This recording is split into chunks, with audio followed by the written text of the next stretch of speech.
Hello दोस्तों, कैसे हो सब लोग। यूपी 21 क्लास में आप सब लोग का स्वागत है। आज फिर मिलते हैं एक नए टॉपिक के साथ में और प्राचीन भारत के इतिहास में ही हम लोग आगे बढ़ते हैं, अगले शासक की ओर बढ़ते हैं। और आगे का शासक है, आज का टॉपिक है हमारा इल्तुतमिश को लेकर। किसको लेकर बेटा? इल्तुतमिश को लेकर। इल्तुतमिश की बात की जाए तो ये जो है 1211 ईस्वी में, कब?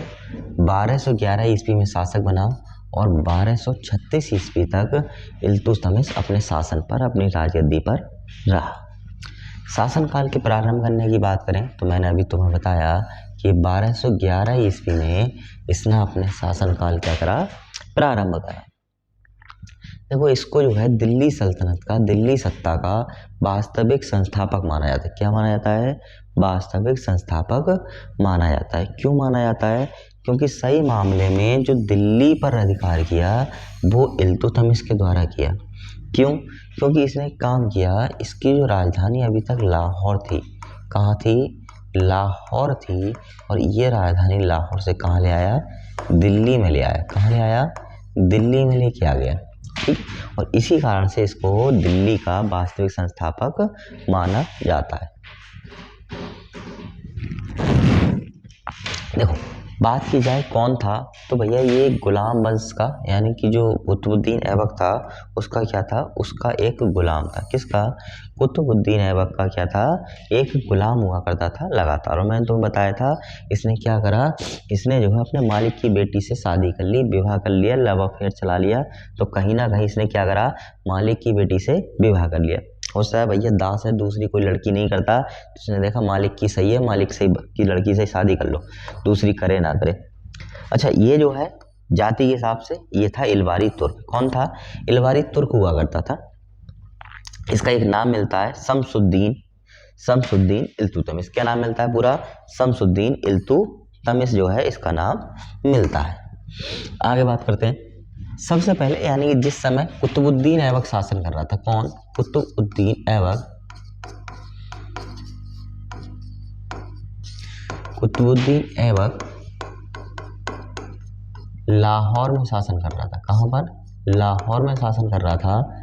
उस समय में ये बदायूं का सूबेदार था। क्या था? उस समय में ये कहाँ का सूबेदार था? बदायूं का सूबेदार था। इसने एक नई चीज का गठन किया और गठन किया चालीसा दल का। इसने क्या करा? अपने साम्राज्य को चलाने के लिए अपने साम्राज्य में से 40 लोगों का एक ग्रुप बनाया। ठीक है, 40 लोगों का क्या बनाया? एक ग्रुप बनाया, एक संगठन बनाया। संगठन क्यों बनाया गया? संगठन इसलिए बनाया गया कि कोई भी व्यक्ति खिलाफ हो जाए इसके, लेकिन वो 40 लोग इसके खिलाफ ना हो। और ये 40 लोग कोई आम 40 लोग नहीं थे, अपने राज्य के, अपने सेनापति के, अपने मंत्रियों के 40 लोगों का जो ग्रुप था बहुत ही पावरफुल और शक्तिशाली था। किसी भी मामले में कहें, युद्ध नीति की बात कहें, रणनीति की बात कहें, किसी भी मामले में कहें, 40 लोगों का गठन किया गया सिर्फ इसीलिए कि कोई भी कभी खिलाफ हो जाए, लेकिन ये लोग जो है एक साथ रहेंगे और किसी पर भी क्या कर लेंगे? कब्जा कर लेंगे। तो इसे किस बात का श्रेय जाता है? इसे श्रेय जाता है चालीसा दल के गठन का। किसका? चालीसा दल के गठन का। और इन्हें एक और नाम दिया तुर्के चहलगान, क्योंकि ये तुर्क थे तो क्या नाम दिया गया? तुर्के चहलगान का नाम दिया गया। ये क्या था? ये भी इसके क्या थे? सारे के सारे गुलाम थे। ठीक है, गुलाम वंश चल रहा है तो ये भी किस क्या थे? इसके सारे के सारे गुलाम थे। तो इन्होंने क्या करा? 40 विश्वास पात्र गुलामों को उठाया और बना दिया एक चालीसा ग्रुप। क्या बना दिया? चालीसा ग्रुप बना दिया। आगे बात करते हैं। इससे दो युद्ध हुए जो प्रमुख हैं इसके, एक यलदौज के साथ और एक कुबाचा के साथ। किस किस के? यलदौज और कुबाचा के साथ में। 1215 ईस्वी की बात की जाए तो 1215 ईस्वी में यलदौज और इल्तुतमिश के बीच एक युद्ध हुआ जिसको जाना जाता है तराइन के मैदान का युद्ध या तराइन के मैदान का तृतीय युद्ध। ये तीसरा युद्ध था। यानी कि प्रथम दो युद्धों की बात करें तो प्रथम युद्ध की बात की जाए, तराइन के मैदान की प्रथम युद्ध की बात की जाए, ये हुआ मोहम्मद गौरी और पृथ्वीराज चौहान के मध्य। किस किस के? मोहम्मद गौरी और पृथ्वीराज चौहान के मध्य, यानी इसको पृथ्वीराज चौहान तृतीय भी कहा जाता है। इसमें पृथ्वीराज विजयी हुए थे और दूसरा जो युद्ध होता है,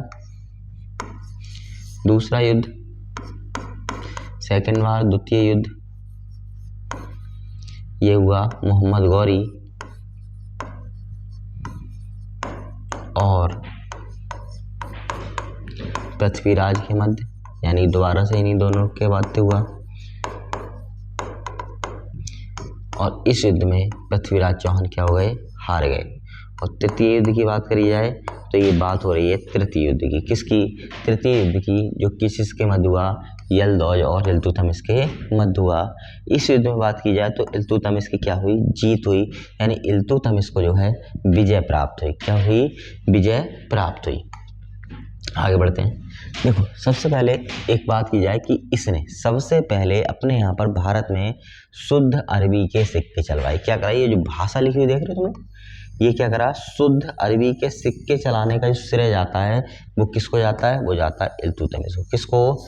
इल्तुतमिश को शुद्ध सिक्के चलाने का श्रेय दिया जाता है। इसने दो प्रकार के सिक्के चलाए थे, एक चलाया था चांदी का, एक चलाया था तांबे का।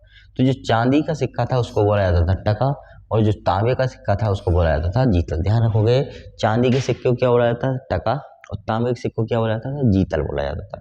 राजधानी की बात मैंने अभी तुम्हें पहले ही बताई, लाहौर से कहाँ ले आया? ये दिल्ली ले आया। कहाँ ले आया? लाहौर से दिल्ली ले आया। ये किसके सिक्के हैं? ये हैं इल्तुतमिश के सिक्के। किसके द्वारा चलाए गए? इल्तुतमिश के द्वारा चलाए गए सिक्के, ठीक है, यानी इल्तुतमिश ने सिक्कों को चलवाया था। आगे बढ़ते हैं। देखो, इसने एक बिल्डिंग बनवाई जिसको बोला जाता है मुइनुद्दीन चिश्ती की दरगाह। किसकी? मुइनुद्दीन चिश्ती की दरगाह का निर्माण इसने कराया। इसने जो है भारत का पहला मकबरा बनवाया। क्या कराया? इसने भारत का पहला मकबरा बनाया, और इसीलिए इसको कहा जाता है मकबरों का जन्मदाता, या कहा जाता है मकबरों का पिता। भारत में क्या कहा जाता है? मकबरों का जन्मदाता या मकबरों का पिता। ठीक है, तो ध्यान रखोगे, भारत में मकबरों का जन्मदाता कौन है? इल्तुतमिश। या भारत में मकबरों का जन्मदाता पिता कौन है? वो भी इल्तुतमिश है। इसने अजमेर में एक मस्जिद बनवाई। क्या करा? अजमेर में एक मस्जिद बनवाई।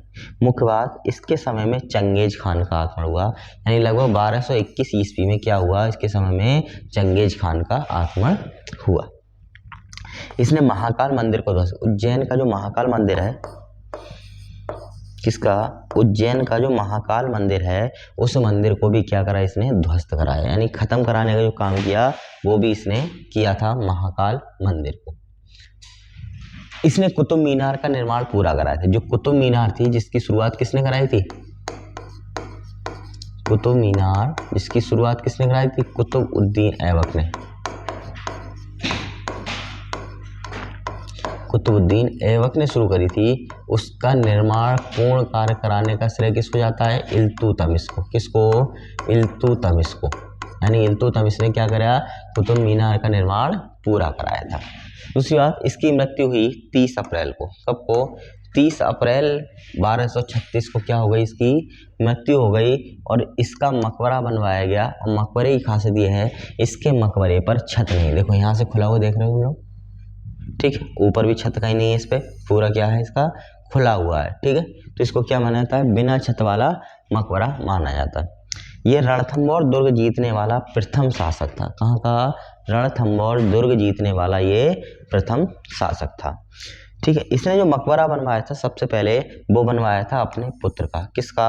अपने पुत्र का, जिसका नाम था नसरुद्दीन महमूद। क्या नाम था? नसरुद्दीन महमूद। और ये मकबरा बना हुआ है सुल्तानगढ़ी में। कहाँ पर? सुल्तानगढ़ी में। फिर मिलते हैं एक नेक्स्ट वीडियो के साथ में।